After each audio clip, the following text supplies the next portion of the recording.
नमस्कार दोस्तों, आप सभी लोगों का स्टडी IQ अकेडमी स्वागत है। आप लोगों के लिए दोस्तों बहुत ही महत्वपूर्ण इंपॉर्टेंट क्वेश्चन लेके आया हूं सभी के सभी विद्यार्थियों के लिए। आपको पता होगा इससे पहले भी मैं 2 वीडियो आपके लिए डाल चुका हूं दोस्तों। आपने नहीं देखा है तो वो वीडियो भी जरूर देख लेना, क्योंकि ये क्वेश्चन बहुत ही इंपॉर्टेंट है। क्वेश्चन यहीं से आने वाला है आपकी परीक्षा में दोस्तों। 1 दिसंबर, 2 दिसंबर और 3 दिसंबर को आपको पता है पेपर है।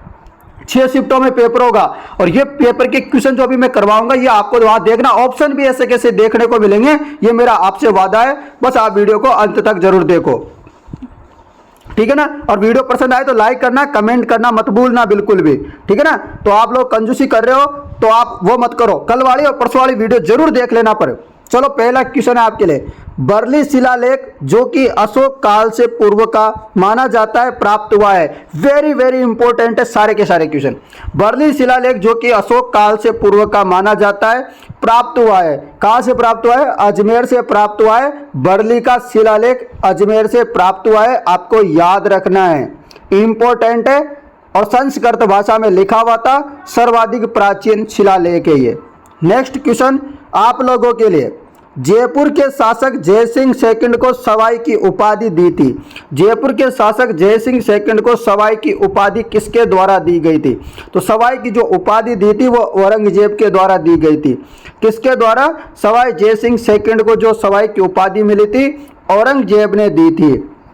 और आपको याद रखना है कि जो है मोहम्मद शाह ने दोस्तों सवाई जयसिंह को, यानी कि मोहम्मद शाह ने, जो जयसिंह सेकंड है सवाई जयसिंह है, इनको कौन सी उपाधि दी थी? ये भी क्वेश्चन आ सकता है। तो राजेश्वर की उपाधि भी दी गई थी। किसके द्वारा? मोहम्मद शाह के द्वारा दी गई थी जयसिंह सेकंड को उपाधि। अगला और बहुत ही महत्वपूर्ण क्वेश्चन है दोस्तों। अभी हाल ही में भी करंट की बात करूं तो अभी हाल ही में भी 40 पक्षियों की यहां पर मौत हो गई है। किस झील में? जो आपको बताने वाला हूं, ये 2019 में भी बड़ी तादाद में इस झील में पक्षियों की मृत्यु हुई थी। उसी को लेकर दोस्तों लगातार क्वेश्चन बनते हैं, ठीक है ना। 2019 वाले से भी लगातार क्वेश्चन बनते हैं। साथ ही में अभी हाल ही में इसी समय 40 पक्षियों की मौत हो गई है सांबर झील में, और उस समय भी हो गई थी। तो मतलब क्वेश्चन आ रहा है, फिर से क्वेश्चन आएगा, क्योंकि अभी जो है लेटेस्ट मामला है। अगला प्रश्न आप लोगों के लिए ये रहा। मरु विकास कार्यक्रम में 1 अप्रैल 1999 से केंद्र और राज्य के बीच वित्तीय सहयोग का अनुपात था। मरु विकास कार्यक्रम चल रहा है दोस्तों, आपको पता होगा, और उसी में दोस्तों 1 अप्रैल 1999 से केंद्र और राज्य के बीच जो अनुपात था उसमें बंटवारा हो गया, वो अलग अलग हो गया। वैसे तो आपको बताया जो मरु विकास कार्यक्रम है ये 1977-78 की परियोजना है। 1977-78 की उस समय 100% जो है पूरा का पूरा केंद्र सरकार देती थी, परंतु बाद में परिवर्तन हो गया 1 अप्रैल 1999 से। फिर कितना हो गया? 75-25 हो गया। ये भी आप लोग याद रखना। ये भी आप पूछा जाता है कि ये परियोजना कार्यक्रम कब से चल रहा है? 1977-78 से चल रहा है। ये भी आप लोग याद रखना। अगला प्रश्न आप लोगों के लिए ये रहा। राजस्थान के मुख्यमंत्री को चिन्हित कीजिए जिन्होंने राज्यपाल के रूप में भी कार्य किया है। यानी कि ऐसे मुख्यमंत्री जिन्होंने राज्यपाल का पद भी संभाला हुआ है था, बताओ फटाफट। तो सबका जवाब हो जाएगा मोहनलाल सुखाड़िया, शिवचरण माथुर और जगन्नाथ पहाड़िया। तो 1, 3 और 4 सही होगा। मोहनलाल सुखाड़िया, शिवचरण माथुर और जगन्नाथ पहाड़िया, ठीक है ना दोस्तों। तो ये आप लोग याद रखो। और सबसे कम कार्यकाल पूछ ले आपसे कि कौन से मुख्यमंत्री का था, तो मात्र 16 दिन मुख्यमंत्री रहे थे, हीरालाल देवपुरा। ये भी आप याद करके रख लेना, ये भी क्वेश्चन आता है क्योंकि एग्जाम में। चलो अगला प्रश्न आपके लिए।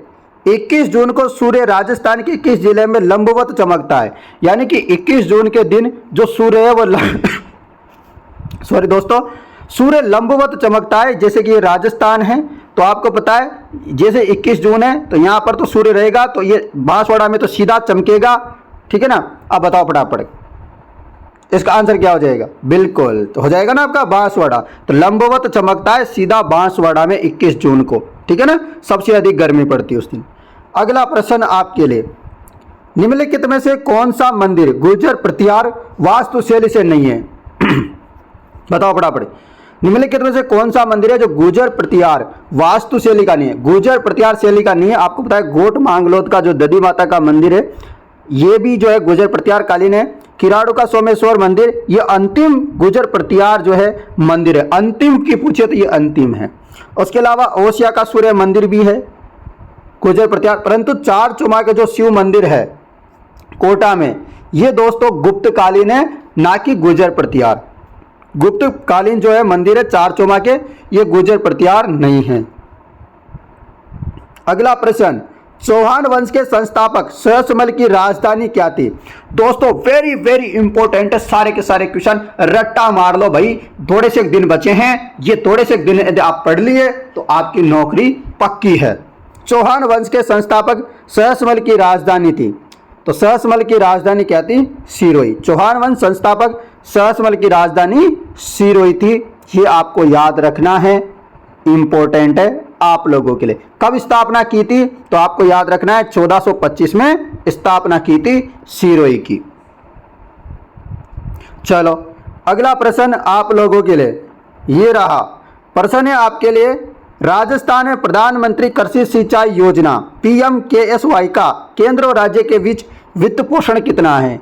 तो वित्त पोषण कितना है? 60-40 का वित्त पोषण है। और ये योजना कब चालू हुई थी? ये योजना 2015 में शुरू हुई थी। कब हुई थी? 2015 में शुरू हुई थी। अगला प्रश्न, निम्नलिखित में से कौन सा मिट्टी दे रखा है? यहाँ इधर जिला दे रखा है जो सुमेलित नहीं है, वो आपको बताना है। मिट्टी और जिला जो सुमेलित नहीं है वो आपको बताना है। तो आपको बताया मध्यम काली मिट्टी या हार्डोती यानी कि बूंदी बारा झालावाड़ में पाई जाती है। उसके अलावा लाल लोमी मृदा डूंगरपुर बांसवाड़ा में पाई जाती है, पता है आपको। भूरी रेतीली कच्चारी मृदा जो है भरतपुर अलवर में, जबकि लाल और पीली कोटा झालावाड़ में नहीं पाई जाती, क्योंकि आपको बताया यहाँ पर मध्यम काली पाई जाती है, ये गलत है। अगला प्रश्न, 1908 में स्थापित राजपुताना म्यूजियम कहाँ है? तो 1908 में राजपुताना म्यूजियम की स्थापना की थी। कब? 19 अक्टूबर 1908 में, 19 अक्टूबर 1908 में स्थापना की थी। और ये कहाँ पर है? ये अजमेर में, जहाँ पर राजकीय संग्रहालय चलता है वर्तमान में। क्या चलता है? राजकीय संग्रहालय चलता है। और इसको मेघनीज दुर्ग के नाम से भी जानते हैं, अकबर का किला भी इसे कहा जाता है। तो ये वो है ना जिसकी स्थापना की थी 19 अक्टूबर 1908 को। ठीक है दोस्तों, चलते हैं। अगला प्रश्न आपके लिए ये रहा, राजस्थान में छावनी बोर्ड की स्थापना कहाँ की गई? राजस्थान में छावनी बोर्ड की जो स्थापना की गई थी वो नसीराबाद में की गई थी। कहाँ की गई थी? नसीराबाद में छावनी बोर्ड की स्थापना की गई थी। कब की गई थी? 1818 में की गई थी। अब वर्तमान में राजस्थान में स्थापित नसीराबाद एकमात्र छावनी बोर्ड है जो कि अभी अजमेर में पड़ता है, ये भी आप लोग याद रखना। राजस्थान में एकमात्र छावनी है इस समय। अगला प्रश्न आपके लिए, वर्ष 2002-2003 में राजस्थान के कितने जिले सूखे संभावित थे, सूखे से प्रभावित थे? बताओ फटाफट। जवाब हो जाएगा 32 जिले। उस समय 32 जिले थे, पूरे के पूरे अकाल पड़ गया था।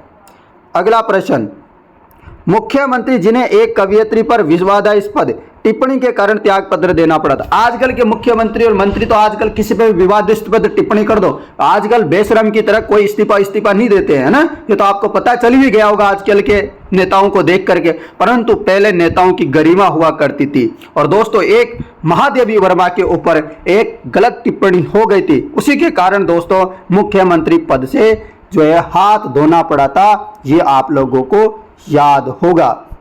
है क्या किसी को याद है क्या? तो जगन्नाथ पहाड़िया ने दोस्तों इस्तीफा दे दिया था, ये आप लोगों को याद रखना है। रविंद्र चंद्र जो मंच था, रविंद्र मंच में, वहां पर दोस्तों सम्मेलन चल रहा था, उस समय एक गलत टिप्पणी हो गई थी, उसी के चलते मुख्यमंत्री पद से हाथ धोना पड़ गया था। रागड़ी किस बोली की उपबोली है? रागड़ी किस बोली की उपबोली है? तो रागड़ी दोस्तों मालवी की उपबोली है। रागड़ी किसकी उपबोली है? तो रागड़ी की जो है मालवी की उपबोली है, याद रखना। रागड़ी मालवी की उपबोली है, फिर से बता रहा हूं। अगला प्रश्न, निम्नलिखित में से गलत युग्म की पहचान कीजिए। गलत युग्म की पहचान करनी है, चलो बताओ फटाफट।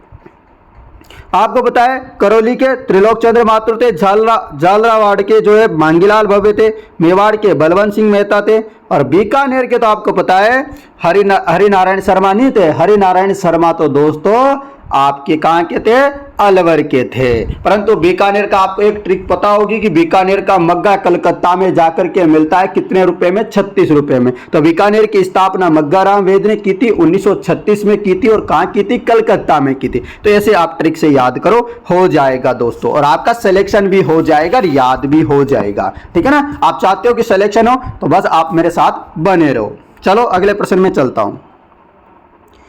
किस देशी रियासत ने विलय पत्र पर सर्वप्रथम हस्ताक्षर किया? तो विलय पत्र पर सर्वप्रथम हस्ताक्षर करने वाली रियासत कौन सी थी? चलो बताओ। तो आपको पता है बीकानेर थी। तो बीकानेर थी दोस्तों।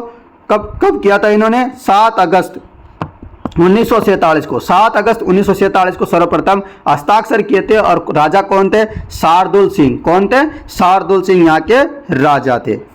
अगला प्रश्न आप लोगों के लिए दोस्तों, ये रहा अगला प्रश्न। लीजिए दोस्तों, आपके सामने प्रस्तुत है। यहाँ पर सूची 1 सूची 2 दे रखी है। यह वन्यजीव संरक्षित क्षेत्र और जिला। बताओ फटाफट।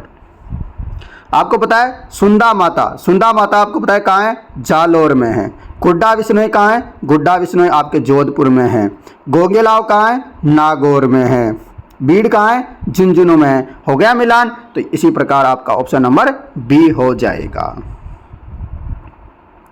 ठीक है दोस्तों। चलो अगला प्रश्न में चलते हैं। ये रहा, निम्नलिखित में से कौन सी नदी राजस्थान के आंतरिक अफवाह तंत्र से संबंधित नहीं है? आंतरिक अफवाह तंत्र से संबंधित नदी नहीं है, वो आपको बताना है। तो वो कौन सी नहीं है? डाई नदी दोस्तों आंतरिक अफवाह तंत्र से संबंधित नहीं है। ये बनास की सहायक नदी है, जो कि बनास में राजमहल टोंक में जाकर के मिलती है। और आपको पता है ये बंगाल की खाड़ी अफवाह तंत्र की नदी है। जबकि कांतली, कांकड़ी, मेंढा ये आंतरिक अफवाह तंत्र की नदियां हैं। अगला प्रश्न आप लोगों के लिए प्रश्न है, डंग गंगदार उच्च भूमियां अवस्थित है। डंग गंगदार उच्च भूमियां अवस्थित है, तो ये आपको याद रखना है। जवाब हो जाएगा हाडोती पठारी प्रदेश। डंग गंगदार उच्च भूमियां अवस्थित है हाडोती पठार में। नेक्स्ट क्वेश्चन, मुकाम प्रसिद्ध है। मुकाम प्रसिद्ध है, मुकाम कहाँ प्रसिद्ध है? बताओ फटाफट। मुकाम कहाँ है? जल्दी से, किस चीज के लिए प्रसिद्ध है? सभी विद्यार्थी जवाब देंगे तुरंत, फटाफट। जवाब हो जाएगा विश्नोई संप्रदाय के लिए। नेक्स्ट क्वेश्चन, निम्नलिखित में से कौन सा तत्ववादी यंत्र नहीं है? तो कौन सा है इनमें से जो तत्ववादी यंत्र नहीं है? तो मांदल एक जो है तत्ववादी यंत्र नहीं है। ये क्या है? अवनदवादी यंत्र है। अवनदवादी यंत्र है मादल। जबकि रावणता, रवच और भपंग ये क्या है? तत्ववादी यंत्र है। तो ये आप लोग याद रखना। मादल जो है आपका अवनदवादी यंत्र है, और ये जो गौरी नाट्य है उस समय जो है काम में लिया जाता है। अगला प्रश्न, निम्नलिखित में से कौन सा कृषक आंदोलन भील जनजाति से संबंधित है? इनमें से कौन सा कृषक आंदोलन है जो भील जनजाति से संबंधित है? आपको याद रखना है। बताओ फटाफट। जवाब हो जाएगा भगत आंदोलन। कृषक आंदोलन भील जनजाति से संबंधित है, भगत आंदोलन। नेक्स्ट क्वेश्चन आप लोगों के लिए। चलो नेक्स्ट क्वेश्चन ये रहा। क्वेश्चन है आपके लिए, जहांगीर और सर थॉमस रो की सन 1616 में प्रथम व्यापारिक मुलाकात राजस्थान के किस किले में हुई थी? जहांगीर और सर थॉमस रो की मुलाकात कहाँ हुई थी? तो ये अकबर का किला अजमेर में हुई थी इनकी मुलाकात। ठीक है दोस्तों, तो ये आप लोग याद रखिए, इम्पोर्टेंट है। इसे मैगजीन का दुर्ग कहते हैं, और इस दुर्ग की जो नींव रखी थी वह संत दादू दयाल ने रखी थी। किसने? संत दादू दयाल ने। और यहाँ से ही दोस्तों हल्दी घाटी युद्ध की जो है रणनीति भी बनाई गई थी।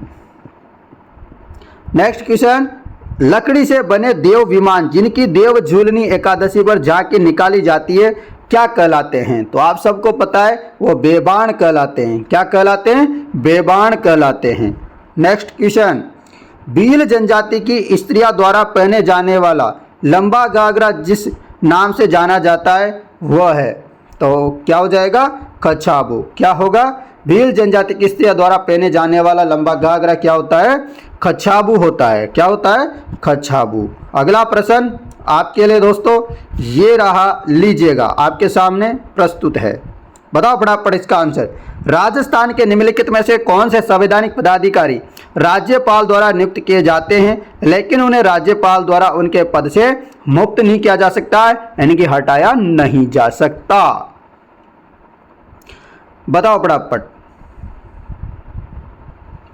तो आपको पता है दोस्तों, राज्य निर्वाचन आयुक्त को नियुक्त तो किया जाता है परंतु हटाया नहीं जा सकता। आरपीसी के सदस्य को लगाया तो जाता है, हटाया नहीं जा सकता, निलंबित जरूर किया जा सकता है।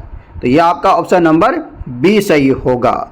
अगला प्रश्न आपके लिए प्रश्न है, किसकी अध्यक्षता में मीणा जाति का एक विशाल सम्मेलन 1944 में नीम का थाना में आयोजित हुआ था? तो मीणा जनजाति द्वारा एक विशाल सम्मेलन हुआ था अप्रैल 1944 में, कहाँ? नीम का थाना में। ये किसकी अध्यक्षता में हुआ था? तो ये आपको बताना है। तो जवाब हो जाएगा मुनि मगन सागर जी महाराज की अध्यक्षता में हुआ था दोस्तों ये। चलो अगला प्रश्न है, विश्व पर्यटन दिवस कब मनाया जाता है? विश्व पर्यटन दिवस कब मनाया जाता है? तो विश्व पर्यटन दिवस 27 सितंबर को मनाया जाता है और इसकी शुरुआत हुई थी 1980 के दशक से। कब से? 1980 में शुरुआत हुई थी। 27 सितंबर को प्रतिवर्ष मनाया जाता है विश्व पर्यटन दिवस। तो आपको एक और चीज बता देता हूँ, पर्यटन दिवस जरूर याद करके जाना। मतलब पर्यटन दिवस क्या मतलब, जो दिवस आते हैं ना पूरे जनवरी से लेकर के आपके दिसंबर तक के जितने भी जो डे आते हैं वो जरूर याद करके जाना, ठीक है ना। और आप बोलोगे तो मैं वीडियो बना दूंगा, कमेंट करना ज़्यादा से ज़्यादा, इंपॉर्टेंट है इसलिए बोल रहा हूँ। अविका कवच योजना का संबंध किस पशु से है? अविका कवच योजना का संबंध किससे है? तो वो भेड़ से है। और अविका कवच योजना कब आई थी? 2022 में आई थी ये। तो दोस्तों यहाँ पर 50 भेड़ों का बीमा किया जाता है कवच, अविका कवच योजना के तहत। नेक्स्ट क्वेश्चन आपके लिए ये रहा, कौन सा युग्म यहाँ दे रखा है बांध और इधर दे रखा है जिला जो सुमेलित नहीं है। बांध और जिला जो कि सुमेलित नहीं है आपको बताना है। पाचना बांध करौली में, मेजा बांध भीलवाड़ा में, चाकन जो है बूंदी में है, ठीक है दोस्तों। उसके अलावा जवाई बांध आपके पाली में होगा, ना कि जालोर में। कहाँ है? पाली में है।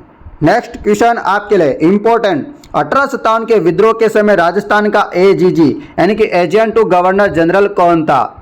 एजीजी कौन था? तो मिस्टर लॉकेट था। कौन था? कौन था बताओ फटाफट। मिस्टर लॉकेट नहीं था, जॉर्ज पैट्रिक लॉरेंस था। कौन? जॉर्ज पैट्रिक लॉरेंस राजस्थान का एजीजी था। परंतु आपसे पूछ ले कि राजस्थान का प्रथम एजीजी, राजस्थान का फर्स्ट एजीजी कौन था? तो वह मिस्टर लॉकेट हो जाएगा। कौन? मिस्टर लॉकेट जो है राजस्थान का प्रथम एजीजी था, ठीक है ना। अगला प्रश्न, दयाराम साहनी, नीलरतन बनर्जी, कैलाशनाथ दीक्षित किस सभ्यता उत्खनन भूमिका रही है? तो बताना है आपको इनका जवाब। जवाब हो जाएगा बेराड से। किसे? दयाराम साहनी, नीलरतन बनर्जी, कैलाशनाथ दीक्षित, इनका संबंध रहा है बेराड से। नेक्स्ट क्वेश्चन, राजस्थान के बारे में कौन सा कथन सत्य है? राजस्थान के बारे में कौन सा कथन सत्य है? बताओ फटाफट। तो इसका आकार विषम चतुष्कोण के चतुर्भुज के समान है, बिल्कुल सही है। इसका उत्तर से दक्षिण विस्तार 869 है, उत्तर से दक्षिण गलत, 826 है। और यहाँ दे रखा है इसकी स्थलीय सीमा 6920 किलोमीटर है, नहीं 5920 किलोमीटर, ठीक है ना।